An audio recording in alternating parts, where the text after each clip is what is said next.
자, 3월 6일 수요일자 노준현 목사의 날마다 성경.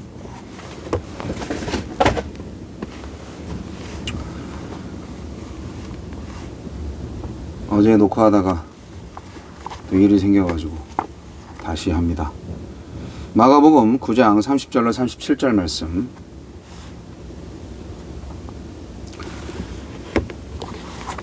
그곳을 떠나 갈릴리 가운데로 지날새 예수께서 아무에게도 알리고자 아니하시니 이는 제자들을 가르치시며 또 인자가 사람들의 손에 넘겨져 죽임을 당하고 죽은 지 3일 만에 살아나리라는 것을 말씀하셨기 때문이더라. 그러나 제자들은 이 말씀을 깨닫지 못하고 묻기도 두려워하더라. 가버나움에 이르러 집에 계실새 제자들에게 물으시되 너희가 길에서 서로 토론한 것이 무엇이냐 하시되 그들이 잠잠하니 이는 길에서 서로 누가 크냐 하고 쟁론하였음이라. 예수께서 앉으사 12 제자를 불러서 이르시되 누구든지 첫째가 되고자 하면 뭇 사람의 끝이 되며 뭇 사람을 섬기는 자가 되어야 하리라 하시고 어린아이 하나를 데려다가 그들 가운데 세우시고 안으시며 제자들에게 이르시되 누구든지 내 이름으로 이런 어린아이 하나를 영접하면 곧 나를 영접함이요 누구든지 나를 영접하면 나를 영접함이 아니요 나를 보내신 나를 보내신 이를 영접함이니라. 섬기는 자가 되어야 하리라. 예수님은 두 번째로 자신의 순환과 부활을 예고하시는데 제자들은 누가 크냐는 논쟁을 벌입니다. 예수님은 하나님 나라에서 큰 자가 누군지를 알려주십니다. 예수님은 어떤 분입니까? 30절 31절 북쪽의 가이사랴 빌립보에서 출발하여 남쪽의 예루살렘을 향해 가시는 예수님은 사역의 주 무대였던 갈릴리 지역에 다다르십니다. 얼마든지 다시 많은 무리를 만나 말씀과 기적으로 하나님 나라를 전할 수 있지만 예수님은 아무에게도 알리지 않고 그 지역을 그냥 통과하십니다. 지금은 갈릴리에서 뭇 백성에게 하나님 나라를 꿈꾸게 할 때가 아니라 제자들과 함께 예루살렘의 십자가 길로 나아가야 할 때이기 때문입니다. 예수님은 가이사랴 빌립보에서 제자들에게 밝히셨던 예루살렘 여행의 목적, 곧 십자가의 죽음과 3일 만의 부활을 다시 한번 반복하여 가르치십니다. 십자가라는 실체 앞에서 천국은 더 이상 관념적이고 고상한 용어로 머물 수 없습니다. 십자가를 직면하지 않고 누릴 수 있는 천국의 영광은 있을 수 없습니다. 35절 37절 하나님 나라의 구조를 가르치기 위해 어린아이를 세우시는 예수님. 어린아이의 순수하고 겸손한 품성을 말씀하시는 게 아닙니다. 그 당시 가장 비천했던 어린아이의 지위를 강조하시는 것입니다. 가장 낮은 등급까지 자신을 낮추는 이들이 모인 곳. 그래서 모든 구성원이 나보다 남을 낮게 여기고 영접하고 섬기는 곳이 천국이라 하십니다. 그러므로 천국의 모델하우스인 교회는 이 질서를 반영하여 이 세상의 계층 구조를 뒤집어 엎는 모임이어야 합니다. 순위 매기기 게임의 혈안이 된 경쟁 사회에 물들지 않는 것, 상대와의 비교로 내 서열을 가늠하는 가치관에 지배당하지 않는 공동체여야 합니다. 나에게 주시는 교훈은 무엇입니까? 32절로 34절 제자들은 예수님에게 질문하는 대신 자기들끼리 논쟁합니다. 예수님이 관심을 쏟으시는 죽음에 대해서는 기대한 것과 다른 대답을 들을까봐 베드로처럼 책망을 들을까봐 침묵하더니 자기들이 관심을 쏟는 지위에 대해서는 앞다투어 저마다의 말을 쏟아냅니다. 예수님이 죽음의 목적지인 예루살렘으로 향하는 길 위에서 이런 쟁론을 벌이고 있습니다. 예수님의 십자가 길을 야망과 지위를 향한 길로밖에 인식하지 못하고 있습니다. 나 역시 남을 누르고 이겨 자신을 세우는 일에 예수님의 이름과 그분의 복음을 이용하고 있지는 않습니까? 주여, 제가 섬기려고 찾아 내려가야 할 끝자리가 어딘지 가르쳐 주소서. 제자들은 예수님이 혁명에 성공하면 자기들이 다 권력의 한 자리씩 차지할 걸로 생각을 했을 겁니다. 국무총리나 장관급 정도 되겠죠. 그런데 예수님은 완전히 딴소리 하는 거죠. 나 죽을 거야. 부활할 거야.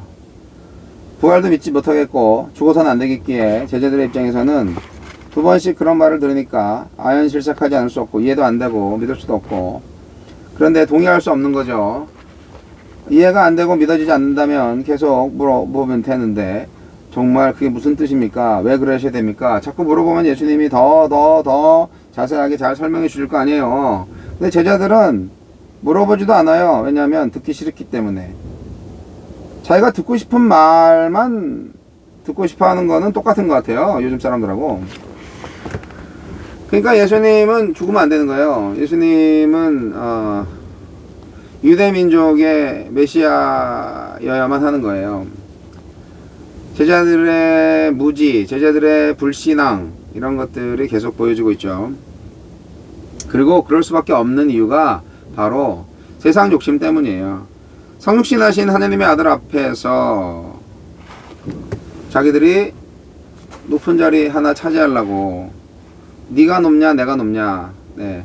야, 너 법무부 장관 할 거야? 안 돼, 내가 법무부 장관 할 거야. 너 법무부 장관 할 거야? 아이씨, 그럼 나는 국토부 장관 할래. 뭐 이런 식으로 그냥 서로 싸우는 거겠죠. 제자들은 세상에서 가장 높은 자리로 올라가고 싶은 욕망을 여과 없이 쏟아내고 있어요.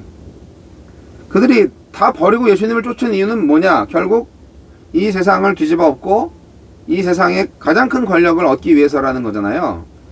아이고, 예수님은 이 세상을 완전히 새롭게 창조하기 위해서 오신 건데요, 그걸 모르고 있는 거죠. 세상적 욕망을 포기하지 않는 한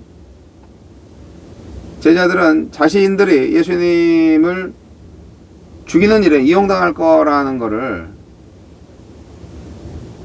모르고 있습니다.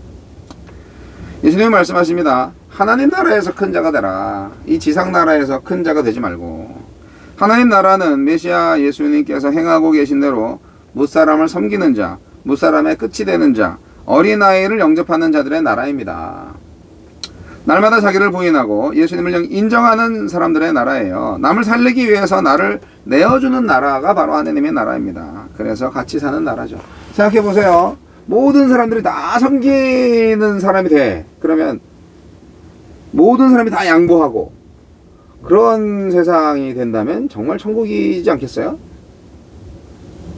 내가 더 먹으려고, 내가 더 가지려고, 내가 더 인정받고 싶어서 그렇게 남을 짓밟고 무시하고, 이런 자기 출세, 성공, 자기 행복, 지향적 세속주의 앞에서 하나님 나라가 존재하겠습니까? 세상에 파묻혀 사는 제자들은 도대체 그 섬기는 사람들이 있는 하나님의 나라를 상상조차 못하고 있는 거예요, 지금. 이 세상 어디에서도 본 적이 없는 나라니까요. 그러니까 예수님이 하시는 말씀이 다 이게 무슨 말인지 도대체 이해도 안 되고, 말로 설명할 수도 없고, 이거 뭐 순종해서 경험해야 알 수 있는 나라인데, 순종할 자세가 없으니까, 믿음이 없으니까 순종도 못하고, 순종을 안 하니까 경험도 못하고, 경험을 못하니까 엉망진창이 되는 거죠. 겉으로만 제자고 실제로는 아무것도 아닌 존재였던 겁니다. 우리가 지금 그런 신앙생활을 하고 있다면 빨리 깨달아야 합니다. 제대로 신앙생활을 할 수 있는 방법이 무엇인지. 십자가를 두려워하지 맙시다. 죽음을 두려워하지 맙시다. 죽으면 죽어요. 뭐 죽으면 죽는 거죠, 뭐. 그러나 우리에겐 부활이 기다리고 있습니다. 손해 볼 수 있어요. 손해 좀 보세요. 그러나 그것이 사랑으로 이루어진 일이라면 하나님이 다 갚아주실 것입니다. 우리는 천국을 향해서 가고 있고 천국을 하나씩 만들어가고 있는 교회입니다.